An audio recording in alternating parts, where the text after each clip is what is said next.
A esta hora bajamos el ruido y subimos el entendimiento de lo que importa. Economía, finanzas y realidad internacional. Inicia a las 5 siempre, con la conducción de Fernando Francia, de lunes a viernes a las 5 de la tarde, aquí por CRC 89.1 Radio.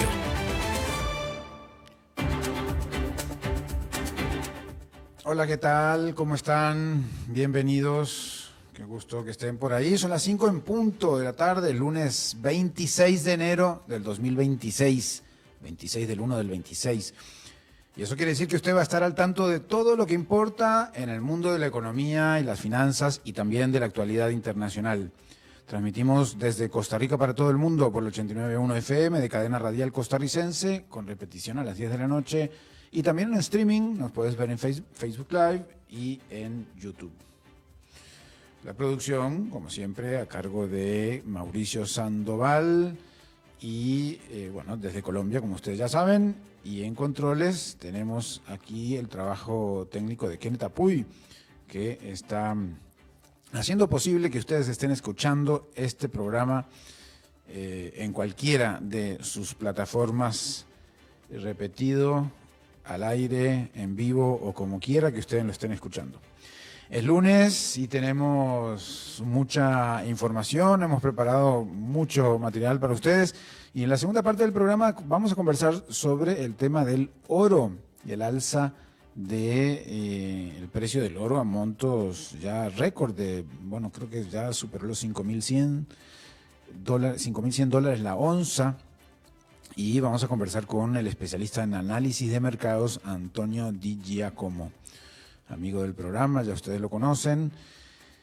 Y si no, pues lo conocerán ahorita, a eso de las 5:30, quizás un minutín antes. Y vamos a conversar pues sobre qué significa eso de los activos refugio, ¿no? Cuando el mundo es convulso, pues pasa esto, ¿no? Que mucha gente compra oro y al haber mucha gente comprando, obviamente entonces, ¿qué pasa? Suben los precios. Bien, vámonos al panorama global, las notas que hemos preparado para ustedes. Justamente empezamos con el oro, para darle la pincelada inicial, ya después entraremos en profundidad. El oro superó por primera vez los $5.000 la onza, con una suba de más de 80% en 12 meses, impulsado por un dólar débil, tensiones comerciales, dudas sobre la independencia de la Reserva Federal y un mundo geopolíticamente fragmentado. La compra de bancos centrales y la especulación minorista refuerzan su rol como principal activo refugio, con la plata también en máximos históricos, no solo el oro. Según pues reportan muchas de las agencias, Reuters y también muchos de los sitios informativos, CNBC, en fin, todo el mundo está hablando del oro como activo refugio y el récord de ya, bueno, hoy lo vi en 5.109, pero habría que monitorearlo ya a estas horas. Seguimos en Estados Unidos porque Wall Street avanza con, bueno, antes de los balances y en la semana en que creo que el jueves estaríamos ya con la Reserva Federal dando su decisión sobre los tipos de las variables de la Reserva Federal, que lo estarían dando hoy, esta semana quise decir, y pues el Nasdaq, que es el índice que lleva a las tecnológicas, pues, y el Standard & Poor's 500, que son las principales 500 empresas de la Bolsa de Nueva York, están en su cuarto día de suba consecutiva, impulsados por grandes tecnológicas como Apple, Meta, Alphabet, Broadcom, y todas sus alzas, todas con alzas superiores al 2%. Los mercados esperan resultados de empresas de gran capitalización y definiciones de la Reserva Federal sobre tasas de interés. Tasas de interés era el concepto que no me salía al inicio esta semana. Además, CNBC reporta que la inteligencia artificial no necesariamente fue el principal motor del crecimiento de la economía de Estados Unidos. Un informe de MRB Partners señala que el consumo de los hogares y no la inversión en inteligencia artificial fue el mayor impulsor del crecimiento económico de Estados Unidos en 2025. Eso podría tomar por sorpresa a cualquier incauto que, incluso que oyendo este programa a las 5 siempre, puede pensar que todo lo que hemos hablado de la inteligencia artificial y de la inversión que se ha hecho de inteligencia artificial, la burbuja que también se está creando y los montos que pasan de una empresa a otra o que van haciendo crecer estas grandes tecnológicas, hace que eso sea el mayor impulsor del Producto Interno Bruto de Estados Unidos, pero la inteligencia artificial aportó entre 20 y 25% del crecimiento de ese Producto Interno Bruto, y eso está lejos de ser el único sostén de la expansión, según el economista principal de MRB Partners, Prajakta Vaid, nos indica CNBC. Y también en Estados Unidos las acciones de USA Rare Earth, la empresa de tierras raras de Estados Unidos, subieron más de 20%. Las acciones subieron más de 20% porque el Departamento de Comercio de Estados Unidos, la entidad pública por supuesto, anunció que tomará una participación accionaria en USA Rare Earth. El acuerdo incluye un préstamo de $1.300 millones, 277 millones en fondos federales y una futura participación estatal de hasta 16% en la empresa. Entonces Estados Unidos entra oficialmente y desde el sector público, con dinero público, a el negocio de las tierras raras. A ver si eso les dice algo de qué es lo que está pasando, qué es lo que está pretendiendo pues cada uno de los actores en este mundo de las tierras raras, que ustedes saben son estos metales importantes para distintas industrias. Bueno, Canadá descarta acuerdo comercial con China. El primer ministro Mark Carney afirmó que Canadá no busca un tratado de libre comercio con China, tras las amenazas de Donald Trump de imponer aranceles del 100% si avanzaba un acuerdo. Carney declaró que solo se redujeron aranceles en sectores puntuales y recordó las restricciones del acuerdo de Estados Unidos, Canadá y México. Así que imagínense, esto es una nota de hoy. El primer ministro explicó que el país tiene el compromiso con el TEMEC de no buscar tratados con terceras economías y que seguirá honrando sus obligaciones al respecto. Eso lo dijo ayer domingo Mark Carney, que su país no tiene intención de firmar un acuerdo de libre comercio con China, pero claro que en la visita que hizo Mark Carney a China, pues se vieron algunos productos, algunos aranceles que podrían reducirse en la relación comercial entre Canadá y China. Y eso parece que no le gustó a Donald Trump. Bueno, en la Unión Europea anda buscando reforzar lazos con Vietnam. La Unión Europea elevará su relación diplomática con Vietnam durante la visita del presidente del Consejo Europeo, Antonio Costa, en un contexto de disrupciones comerciales causadas por aranceles estadounidenses. El viaje ocurre tras la reelección de To Lam como líder del Partido Comunista Vietnamita, que según Reuters pues está acercándose, pues está teniendo acercamiento entre la Unión Europea y Vietnam. Y quedándonos en Vietnam, pues ya en Asia, pues gana peso en el tablero comercial. La nota anterior venía de Europa, esta viene de Vietnam, son parecidas, pero veamos el otro lado. Vietnam se consolida como socio estratégico de la Unión Europea, dicen algunos medios con cables desde Hanoi. Pues en medio de las tensiones comerciales globales, la visita de alto nivel desde Bruselas, capital de la Unión Europea, busca ampliar alianzas internacionales y diversificar vínculos económicos frente a la volatilidad del comercio mundial. Sin duda un gran paso para Vietnam, un paso también para la Unión Europea, pues todo en este mundo de incertidumbre de las relaciones comerciales.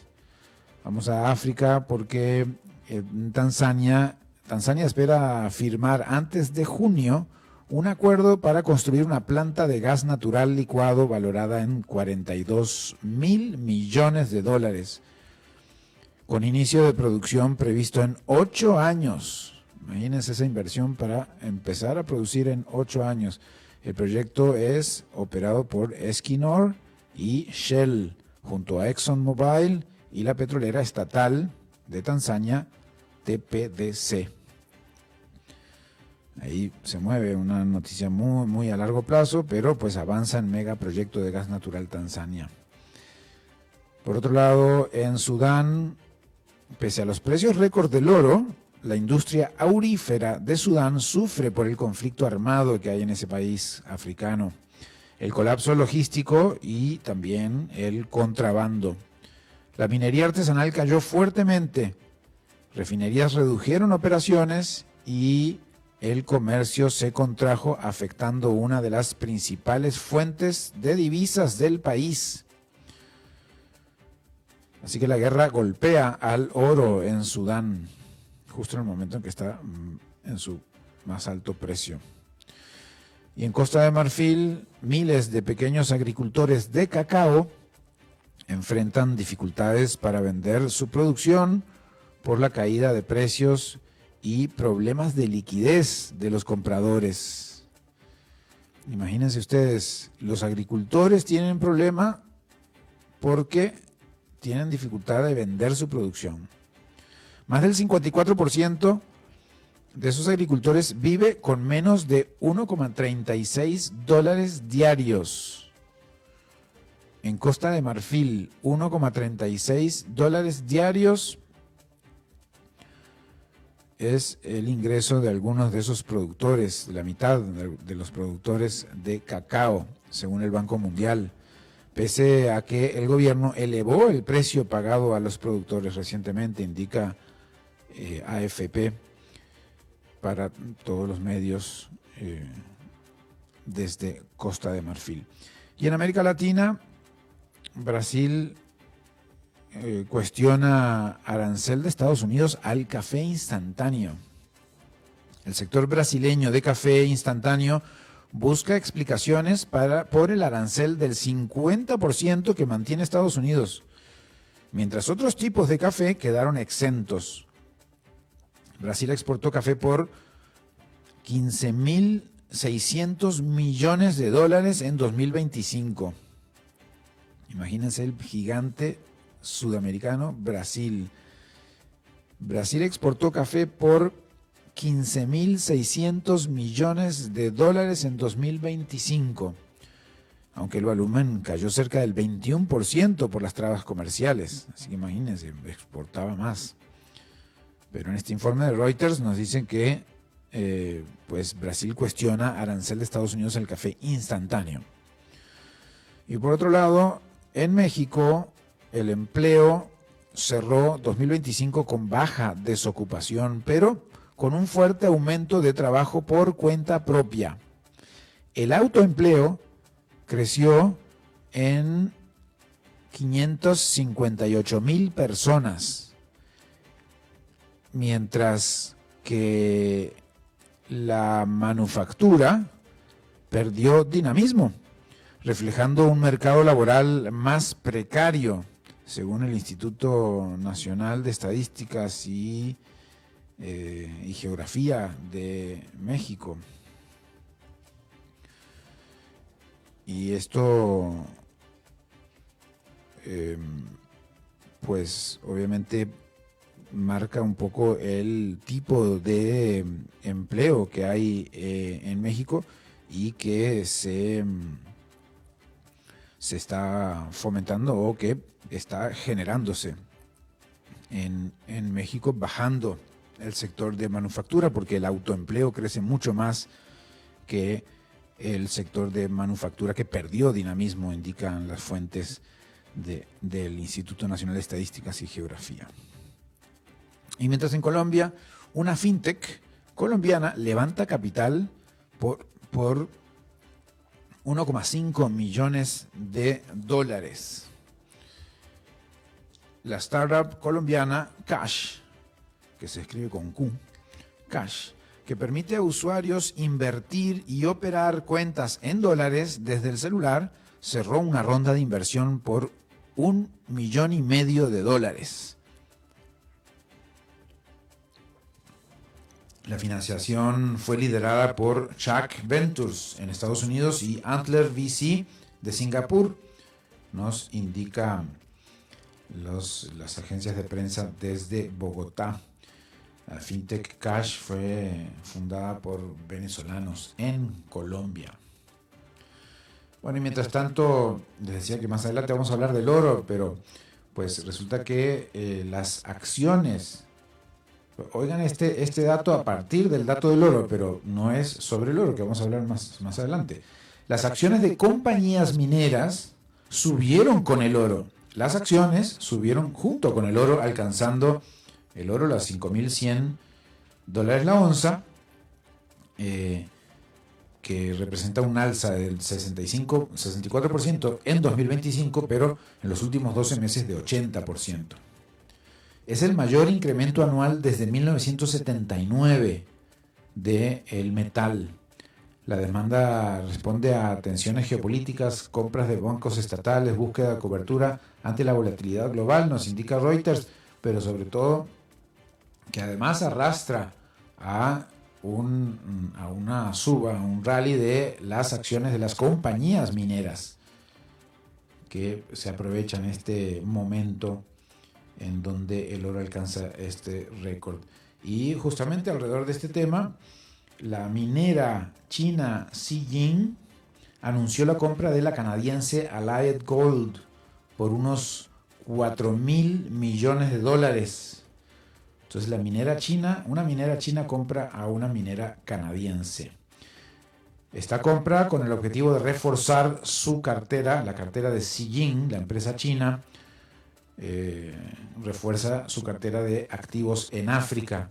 La operación incluye una prima cercana al 27% sobre el precio promedio de la acción. Así que ahí lo tienen ustedes, el panorama global con informaciones de todos los continentes que producimos y preparamos para ustedes. En nuestro panorama bursátil, porque es lunes, vamos a ver, Wall Street avanza con cautela, la bolsa sube, le llaman rally, ¿no?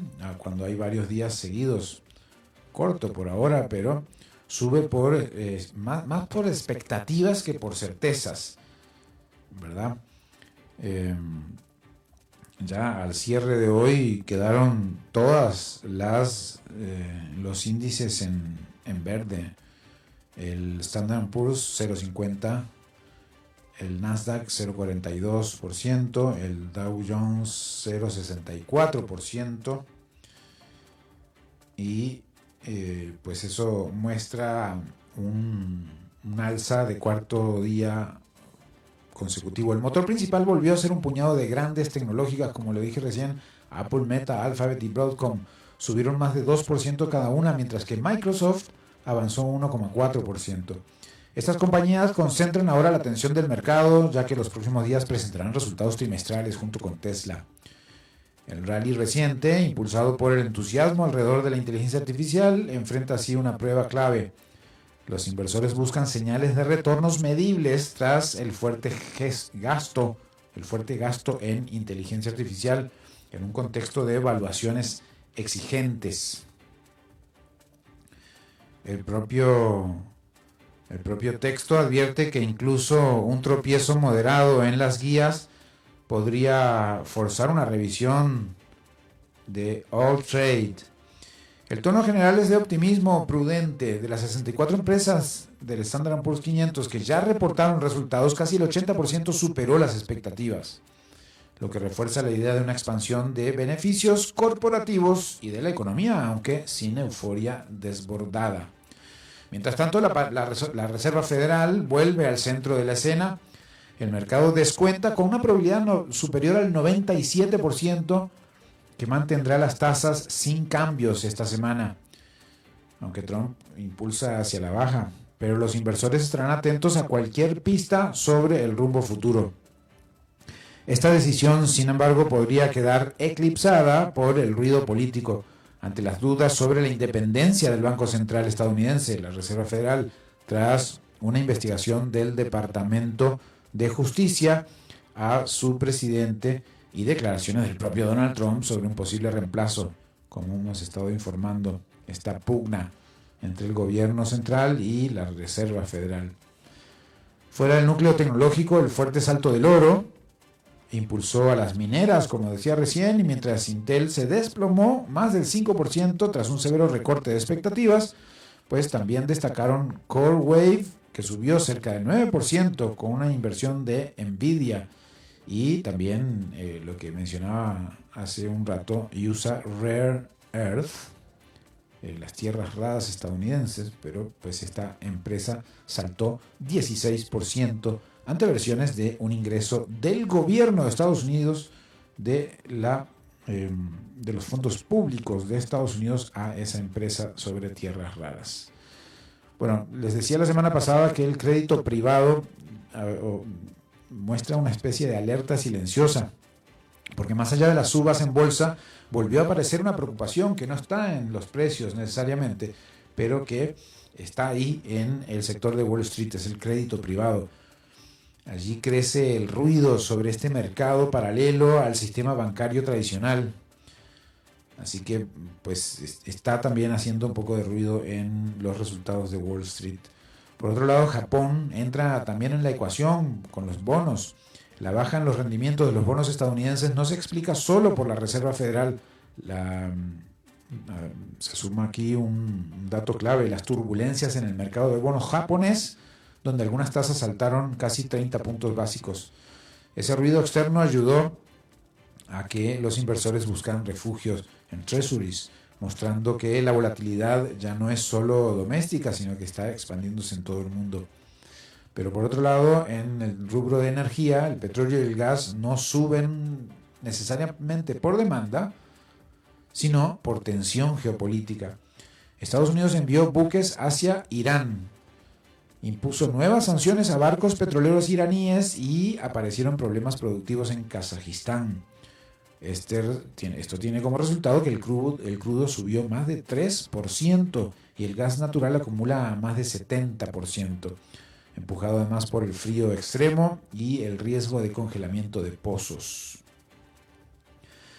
Y bueno, como les digo siempre, las criptomonedas también están presentes en el sub y baja de Wall Street. Las criptomonedas cayeron con fuerza. Así que tanto Bitcoin, Ethereum como XRP retrocedieron mientras los inversores se movían hacia activos refugios como el oro.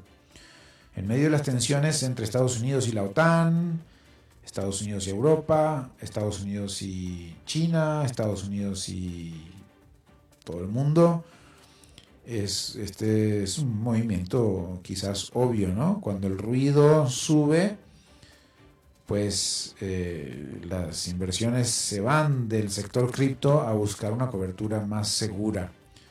El Bitcoin está en $88,000, aunque arrancó el día básicamente en 86, así que pues fue subiendo un poquito. Sin embargo,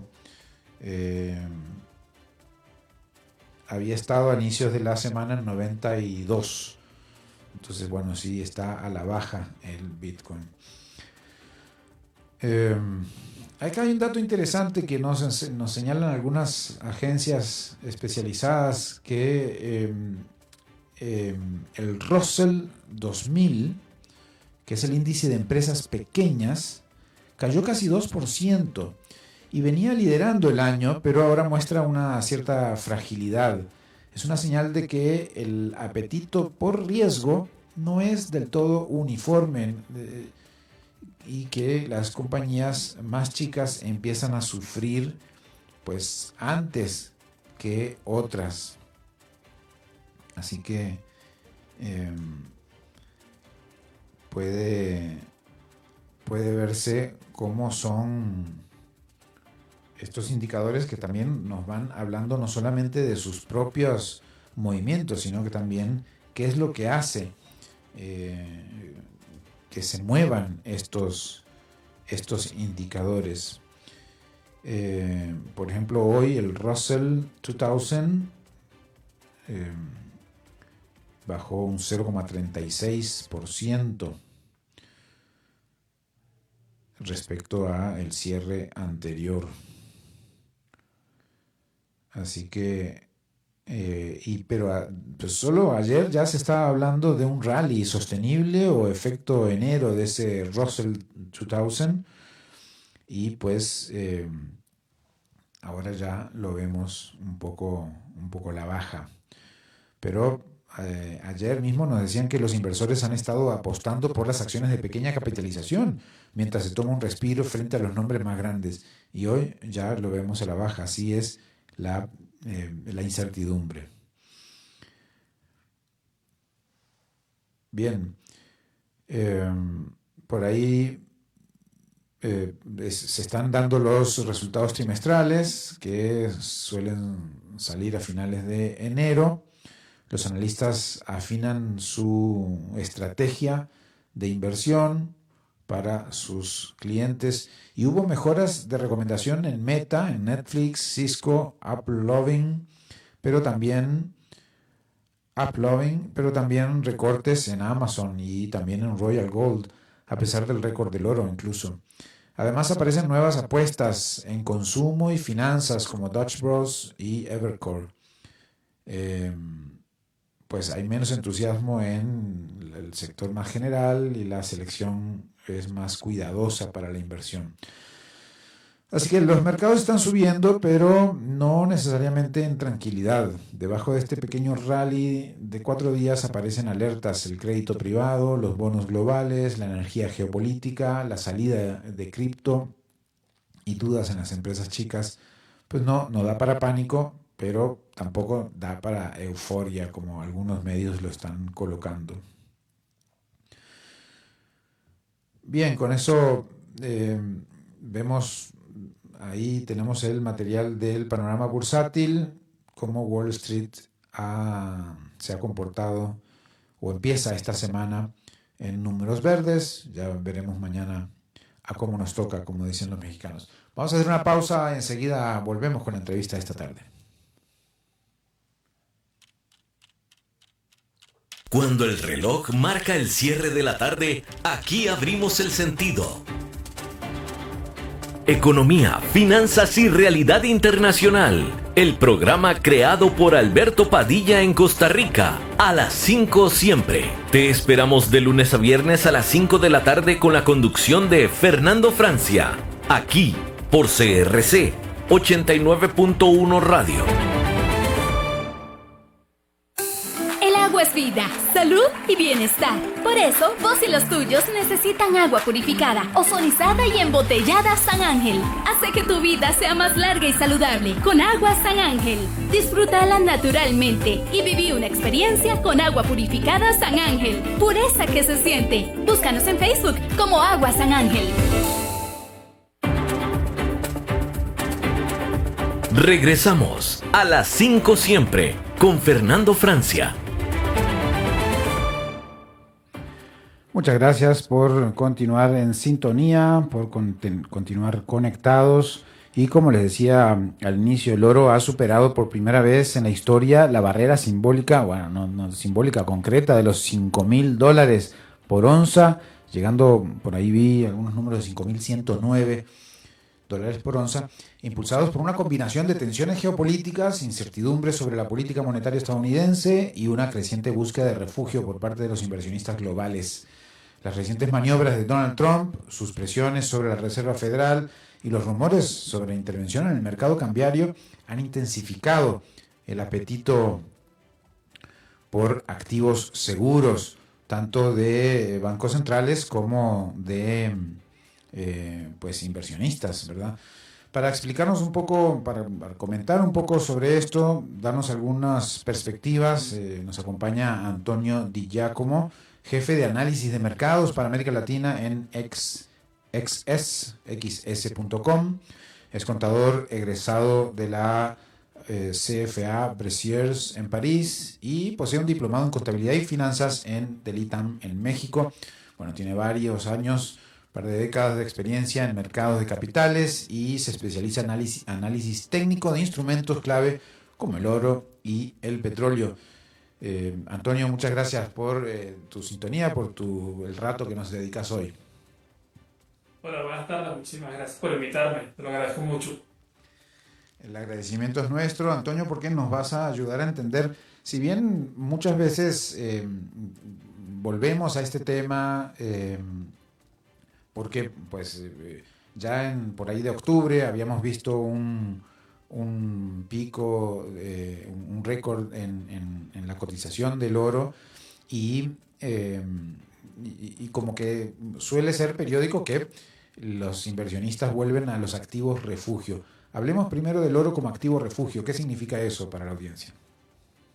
Bueno, más que todo es cuando hay un problema en una zona determinada, un lugar determinado, ahorita que tenemos muchos conflictos ahorita en diferentes regiones, la gente se refugia en este material, en esta materia prima, que les permite en este caso guardar su dinero ahí entre comillas y a la hora de un problema tenerlo ahí y ya cuando se estabilice todo se puede en este caso enviar a una empresa o algo que ustedes quieran, pero más que todo cuando hay un conflicto la gente mete ese dinero ahí, recuerden que tiene un respaldo y ese respaldo viene siendo a partir de este metal amarillo, este metal oro y mucha gente mete el dinero en ese activo por este tema.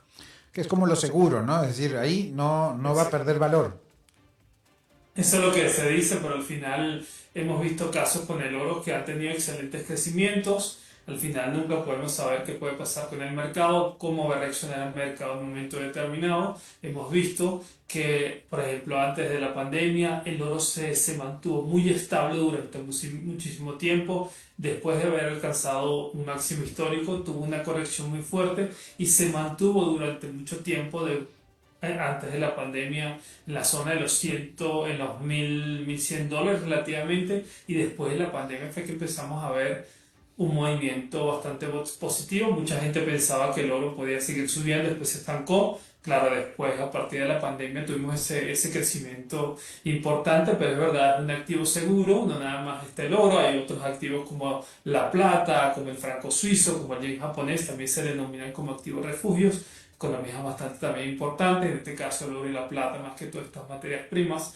pero más que todo es como tú bien lo dices, un activo seguro que no pierde valor, entre comillas, porque uno nunca sabe lo que puede pasar.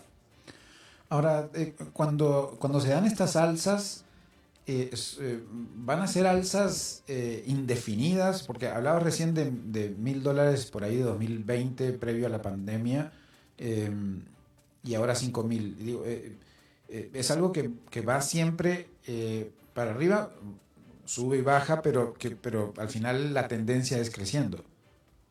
Sí, bueno, en realidad son mercados ascendentes, se le llaman, por ejemplo, otros los mercados, aunque no quiero comparar, pero otros mercados ascendentes, por ejemplo, los índices americanos son mercados ascendentes que siempre van, en este caso, con movimiento hacia arriba, el oro también, pero como te había dicho, duró mucho tiempo el mercado estancado en cierta zona, pero en realidad sí se puede decir que es un activo que ha llevado un crecimiento ascendente desde que se creó, en este caso, de que antes existía esa paridad entre el oro y el dólar americano. En este caso después se eliminó el oro y más que todo el oro americano fue que agarró el rumbo completamente de toda la economía mundial. Pero si lo ponemos a ver desde antes hasta ahorita, hemos tenido nada más movimientos crecientes en este activo durante todo el tiempo que existe. También pasa lo mismo en menor cantidad y con menor valuación, pero con la plata, ¿no? Los mercados también están de alguna manera premiando ese activo. Sí, exactamente. La plata también ha tenido un gran crecimiento. Siempre se dice que es como la hermanita del oro. Cuando el oro sube, la plata también. pero hemos visto que hasta el crecimiento de la plata ha sido mucho más elevado en este caso que el oro del año, por ejemplo, en el año 2025 tuvimos un crecimiento del oro del 65% y sin embargo la plata tuvo mucho más arriba, creo que tuvimos casi un 80 o un 100%, no me acuerdo bien del valor de la plata, quiere decir que el crecimiento de la plata fue mucho más elevado, fue mucho más interesante y eso también depende del costo. No es lo mismo comprar una onza de oro que comprar un pedacito de una onza de plata, por ejemplo. Ujú. Entonces, por eso es que mucha gente tiende a buscar a veces la plata. El problema de la plata es que tiene muchísima volatilidad, menos que el oro, sin embargo el oro también tiene, pero en realidad hay que tener mucho cuidado cuando se invierte en la plata, pero tuvo un crecimiento bastante interesante en comparación con el oro del año 2025. Ahora, ¿qué es lo que hace a los inversionistas, pero también los estados, a buscar este capital refugio, buscar el oro en estos momentos? Porque podríamos decir que, eh, bueno, desde 2025 para acá estamos como una especie de permanente incertidumbre. Sí, más que todo es respaldarse y, como tú lo dijiste hace un momentito, más que todo es un activo refugio, se respaldan de esta materia prima debido a que el dólar ha tenido una caída bastante fuerte. Ahorita nos encontramos, por ejemplo, en niveles de septiembre de 2025, por ejemplo, el índice dólar se encuentra como en esa zonita por ahí, en septiembre de 2025, entonces la gente se respalda en esta materia prima porque su moneda, la moneda internacional en este caso, está perdiendo valor y la gente busca en este caso el oro para poderse cuidar de todo el contexto que estamos viendo ahorita, del contexto regional, de todos los problemas que hemos visto en los últimos tiempos, que se han creado, que empezó a crecer el oro a partir del tema de los aranceles, después de todos los conflictos, los últimos conflictos más impactantes fue Venezuela y ahorita Groenlandia, eso le da un impacto bastante positivo al oro, porque como tú bien acá decía, hay una incertidumbre global. Y bueno, también lo que mucha gente no comenta, en este caso, lo que ha llevado ese rumbo del oro hacia arriba, más que todo es esa posible disminución de las tasas de intereses y que se programan para 2026 alrededor de dos o tres disminuciones de tasas de interés. Y eso también ha mantenido que el oro tenga ese movimiento positivo. Mucha gente lo mezcla con el conflicto, pero yo más que todo lo he visto que es más que todo relacionado a lo que son las tasas de intereses y ver en este caso, esa proyección de disminución de tasa, lo que ha mantenido ese oro con un alza importante y ahorita con los conflictos que se han generado ha impulsado mucho más arriba la materia prima. Las últimas dos anuncios de la Reserva Federal fue bajar tasas en 0,25, tanto en octubre como en diciembre, y se espera que ahora se mantengan, pero podrían bajar o Uf. podrían, bueno, dependiendo un poco cuál será la reacción de la Reserva Federal. Ahí hay una expectativa y mientras no está claro cuál será ese resultado, está el sector de inversiones apostando por el oro y haciéndolo crecer, ¿no? Sí, bueno, ahorita el tema de las tasas de intereses, recuerden que lo que ha peleado todo el tiempo Donald Trump es que se disminuya la tasa de interés en este caso, a pesar que la inflación esté todavía elevada en lo que se tiene pronosticado en este caso en Estados Unidos. Por eso está el conflicto también de si van a dejar a Jerome Powell como presidente de la FED o no. Y eso lo que ha hecho en realidad es que Jerome Powell no ha llevado como esa misma visión que ha tenido Trump en un momento determinado, por eso lo quiere cambiar, porque a Trump le gustaría que las tasas de interés se disminuyeran mucho más. Y eso es lo que ha llevado a tener una expectativa en lo que estamos viendo ahorita también. Y bueno, y hemos visto esos crecimientos en diferentes activos, en este caso en el oro, justamente. ¿Cómo es la dinámica para este movimiento en el precio del oro? Es decir, la gente, los inversionistas, dependiendo del tamaño de esos inversionistas, inciden por comprar mucho oro en determinado momento, Sí. pero ¿cómo se mueven esas decisiones? ¿Son movimientos diarios? ¿Son movimientos largo plazo? ¿Son movimientos que van sumándose día a día? ¿En dónde está ese conteo, digamos, para entender cuándo hay un fuerte impulso a Fuerte la compra. compra o al revés? Sí.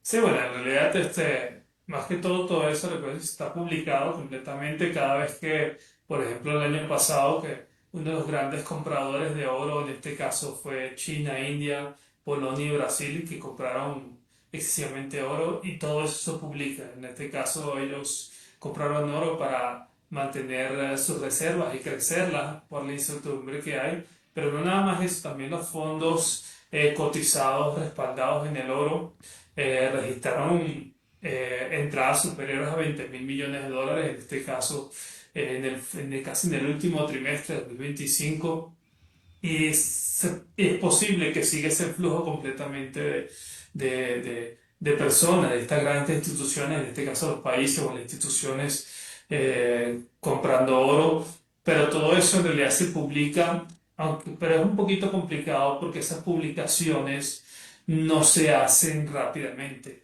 Lleva un proceso de verificación y después de un tiempo es que se publica justamente en las páginas relacionadas a este tema del oro. Entonces no es fácil identificar, no es como una acción que uno puede ver la cantidad de acciones que se están negociando en ese momento, si hay alguien que está comprando mucho más o menos. El oro es un poquito más complicado, pero después con toda la información que se tiene en este caso es que viene ese impulso de la información del oro y ahí es que uno puede empezar a reaccionar. Pero yo siempre he dicho que es un poquito complicado en este caso saber rápidamente en qué momento estas grandes manos adquieren esa gran cantidad para poder ver la reacción que tiene el mercado. Hay No sé si me como, expliqué bien lo hay que como un quería delay, decir. delay ahí, como un retraso, un eco. Sí, exactamente. Más que todo, tú lo ves cuando lo publican, cuando salen las páginas, cuando los mismos gobiernos publican la cantidad de oro que han comprado en un momento determinado y después se van tomando estas informaciones que aparecen en las páginas. Ese es mi punto de vista. Capaz otra persona que está más especializada en temas de información de los países o de las instituciones podría darte esa información un poco, pero lo que yo he visto en este caso más que todo es ese tema. Tiene un delay, como dices tú, justamente Ujú. entre la compra y después con lo que aparece en las informaciones. Claro, claro. Ahora, ¿qué es lo que debería saber el consumidor o la persona individual que podría querer comprar oro o invertir? Porque están las dos variables, ¿no? Sí, bueno, más que todo el contexto, primero que todo hay que mirar el contexto en que se encuentra la economía, la política, todo lo que es la geopolítica, todo eso hay que mirarlo porque el oro está muy influenciado sobre esos temas muy puntuales. También el tema de las reservas federales, ver e identificar cuándo podrían disminuir, cuando hay una disminución de las tasas de interés, el oro tiene un impacto positivo, cuando aumentan las tasas de interés, el oro tiene un impacto negativo.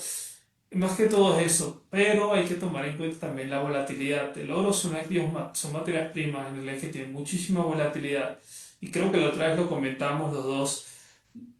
El oro es un activo que se rige muchísimo. Mucha gente compra este activo porque escucharon que creció, porque hubo un problema y está aumentando, está creciendo, está aumentando. Por ejemplo, ahorita nada más en 2026 tuvo casi un 16%, estamos un 16%, porque llegó 18% de crecimiento y bajó 16%.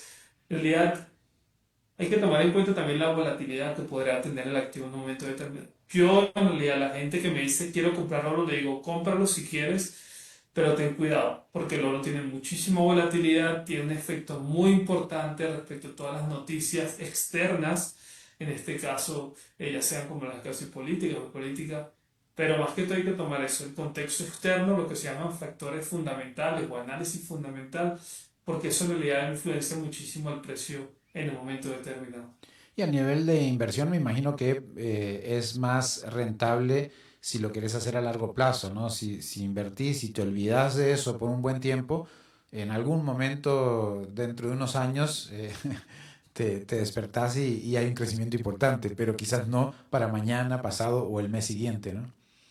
Sí, exactamente. Y aunque tú lo que tú estás queriendo decir es muy importante, estás aplicando un poquito de largo plazo Y es verdad que si yo recomendaría el oro para personas que nunca han invertido el oro, más que todo yo les recomendaría a largo plazo porque a corto plazo tiene bastante riesgo. Si ustedes ven una gráfica del oro, tenemos movimientos muy importantes alcistas, de repente tenemos caídas muy fuertes porque siempre está pendiente de lo que está pasando en un contexto global y hay un impacto que puede ser muy fuerte, positivo o negativo.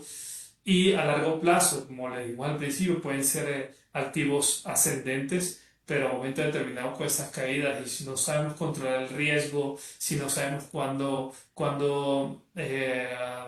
qué puede pasar, que al final nunca podemos saber qué puede pasar con el mercado, cómo puede hacer que caiga el oro, eso nos puede afectar en nuestras inversiones en un momento determinado. Muy bien, Antonio Di Giacomo, muchas gracias por esta información, por este análisis. Y bueno, a veces resulta un poco recurrente algunas preguntas similares o algunas respuestas similares, porque la realidad nos lleva a momentos también similares, ¿no?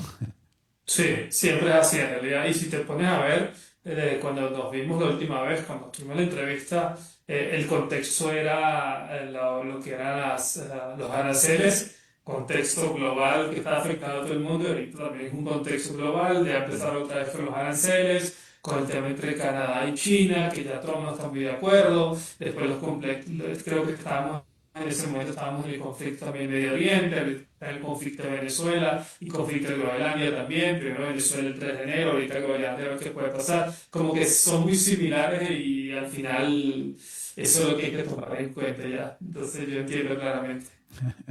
Así es. Pues muchas gracias por este ratito que compartimos y sin duda te estaremos molestando en algún otro momento en que vuelva a ocurrir algo como esto o también que sea al revés, ¿no? Que baje sorprendentemente, pues aquí que nos ayudes a explicarlo. Muchas gracias. Muchísimas gracias a ti por invitarme. Hasta luego a todos. Bye. Era Antonio Di Giacomo, jefe de análisis de mercados para América Latina en xs.com. Es contador egresado en París y pues con un diplomado en contabilidad y finanzas del ITAM en México y bueno, muchos años de experiencia en mercados de capitales. Y él nos ayudó a entender un poquito qué pasa con el oro, qué se puede hacer al respecto si uno quiere entrar a ese tema en inversiones. Vámonos de una vez a la columna de Pilar Martínez. Ella es periodista en economía y también especializada en el mundo del trabajo. La semana pasada estuvo lunes y martes, pero hoy vuelve a sus lunes habituales. ¿Estás por ahí, Pilar? ¿Cómo estás? Hola, Fernando, bien, ¿me escuchas? Te escuchamos bien, sí. Adelante. Bueno, ¿sí? Sí, sí. A ver si tiene retorno. Adelante, Pilar. Perfecto, que quise retomar el tema. ¿Me escuchas? Bien, estábamos escuchando. Hola. Sí, adelante, que sí te estamos escuchando bien. Perfecto. Pues aquí retomando de nuevo. Hoy quise traer a colación el tema que se discutió también en Davos, independientemente de todo el tema político y las declaraciones tan fuertes que se hicieron en el marco del Foro Económico Mundial. A mí me gustó poner la atención, o quise poner la atención en el tema de cómo se está transformando, cómo se está reconfigurando el mercado laboral de manera global, porque aquí en este foro también le dan mucho espacio a analizar el comportamiento de los trabajadores, de las empresas y sobre todo cómo se está conformando, digamos, en este mundo donde la inteligencia artificial pues ha abarcado buena parte de las discusiones, de las preocupaciones también y sobre el futuro, cómo se van a ir conformando este mercado de trabajo. Y bueno, aquí en parte los resúmenes que pude realizar y después de revisar la información que presentaron tanto empresas como los propios gobiernos sobre este tema, es cierto que presentaron 4 escenarios para el empleo y el talento. El primero es un progreso acelerado. ¿A qué se le llama progreso acelerado? Bueno, que esperan una alta productividad donde la fuerza laboral se va a ir adaptando muy rápido al uso de la inteligencia artificial. Otro es la era del desplazamiento. ¿Qué pasa? La tecnología está avanzando más rápido que la capacidad de recapacitación de los trabajadores lo cual provoca pues desempleo y una división social. Es un tema que se está poniendo ahí en énfasis.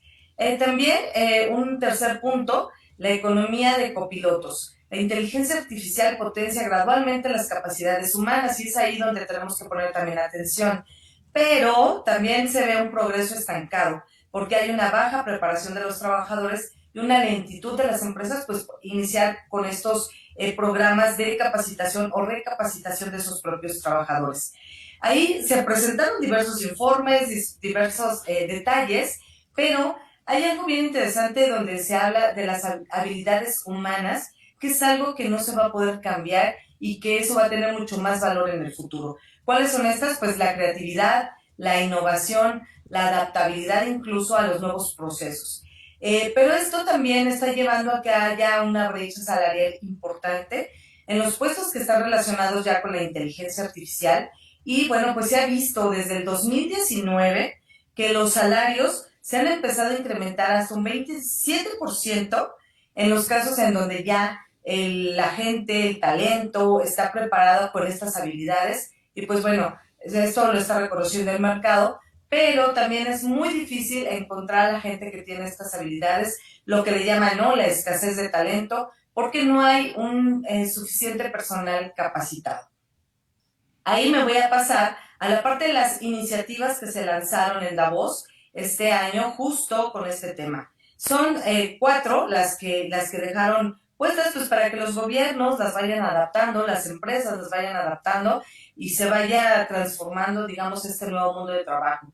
La primera es el Reskilling Revolution, que es una iniciativa que busca dar o dar acceso, mejor dicho, a mejor educación y habilidades por lo menos a 1,000 millones de personas para 2030. Es una meta que se planteó ahí y que se busca impulsar. También está un compromiso tecnológico para que más de 25 empresas que están participando ahí con estos líderes que hicieron propuestas, que se comprometan y se comprometieron para que se dé una capacitación, una recapacitación a 20 millones de trabajadores. Aceleradoras de habilidades. Aquí lo que se planteó fue la apertura de nuevas redes en India, en Jordania, sumándose a una red global que ya beneficia a casi 18 millones de personas. Y por último, el Learning to Earning Sandbox, que es un nuevo modelo para integrar títulos universitarios con empleos remunerados y microcredenciales. Y bueno, la conclusión en Davos es que quieren enfatizar un éxito en esta transformación tecnológica que pues también va a depender mucho de los gobiernos y de la capacidad que tengan gobiernos, empresas, trabajadores, para que estas habilidades se vayan fortaleciendo y para que en todo caso sea mucho más tranquilo este tránsito donde sí pueden desaparecer empleos, pero también es cierto que se van a crear nuevos y por ahí ya están dando incluso un dato que probablemente al 2030 se generen 78 millones de nuevos empleos a nivel global, justo porque pues va a haber una mayor demanda y se necesita una mayor capacitación en puestos pues que tienen que ver con la Big Data, energías renovables, donde hay una creciente demanda, e incluso en temas que tienen que ver con la salud mental, el bienestar y la experiencia del usuario. Entonces, ya están aquí planteadas estas iniciativas que se lanzaron en Davos. Ahora, pues, corresponde darle seguimiento para ver qué tanto se van adaptando los gobiernos, qué tanto en Latinoamérica empezamos a tomar parte de estas iniciativas y empezamos a impulsar estos cambios desde las organizaciones para que haya estas capacitaciones donde pues, la gente puede estar sin ningún problema y transitar en esta nueva era. ¿Cómo ves, Fernando?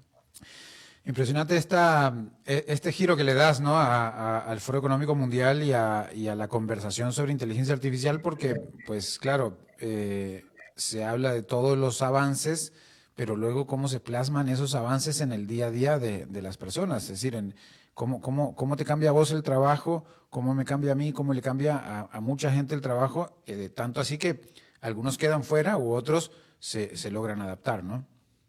Sí, exacto. De hecho, ¿no?, en nuestro trabajo, en el día a día cotidiano, el uso de la inteligencia artificial en los medios de comunicación está siendo más profunda y entonces incluso empiezan los planteamientos sobre el tema de ética y cómo van a cambiar también los manuales de redacción con todos estos procesos nuevos que se están dando. Incluso hay empresas que están empezando a hacer análisis de cómo se están dando las inversiones y en qué sectores para este cambio de la inteligencia, con uso de inteligencia artificial, porque hay, por ejemplo, donde más se está haciendo inversiones en venta, en marketing, en tecnologías de la información, manufactura, en la producción logística. Entonces, sí vale la pena estar dando seguimiento porque es un proceso que va cambiando lentamente, pero todos los días vemos algo nuevo, todos los días vemos que hay nuevos portales, aplicaciones que te pueden ayudar y que te facilitan el trabajo. Pero es eso, ¿no? Que lo faciliten y que nos sustituyan o que nos vayamos capacitando para tener un mejor uso de estas mismas herramientas. Yo de lo que estoy cansado es de estar leyendo a ChatGPT, no el que yo utilizo, sino viendo personas que hablan con ya el estilo ChatGPT, que es de alguna manera bastante identificable, ¿no? Es que cuando empiezo a ver gente que habla y habla y habla y es estilo ChatGPT, yo digo, bueno, al final, ¿qué estoy leyendo? Porque mejor, ¿qué estoy viendo, no? ¿Qué información estoy consumiendo? Ahora escucho a Pilar Martínez que claramente analiza y da su opinión o la información que tiene y que no está poniendo un copy de ChatGPT, ¿no? Sí, exacto, ya lo puedes identificar perfecto porque la redacción casi siempre es igual. O sea, sí se puede identificar con mucha facilidad. Pero lo que hay que ver es que mejor utilizas los datos, haces el análisis, preguntas, revisas, ¿no? Y luego ya haces una interpretación. Y pero pones lo tuyo, ¿no? Estamos en ese proceso, ¿no? Que todavía, por lo menos en México, las redacciones están revisando, están capacitando a la gente para incorporar el uso de la inteligencia artificial y estamos en ese proceso de cambio, ¿no? Entonces, lo que sí es cierto también, y por ahí también luego platicamos de esos datos, es que la gente no tiene tanta confianza en el uso de la inteligencia artificial porque sí cree que lo van a sustituir en algún momento en su trabajo, ¿no? Entonces, ya hay cada vez más personas que se están preguntando, bueno, ¿y qué va a pasar, no? En el futuro con mi empleo, que puede sustituirse. Ese es el miedo y pues eso ya lo analizaremos después, Fernando. Muy bien, muchísimas gracias, Pilar, por tu colaboración de hoy. Muchas gracias a ti. Buenas tardes. Bien, era Pilar Martínez desde México, periodista especializada en economía y el mundo del trabajo, y nosotros, amigos, llegamos al final. Un gusto haber compartido el mundo en temas económicos, financieros y geopolíticos. Producción de Mauricio Sandoval desde Bogotá y Kenneth Apuy en Controles RC891 Radio. Me despido y nos vemos en 23 horas. Concluye a las 5 siempre. Economía, finanzas y realidad internacional para entender lo que importa.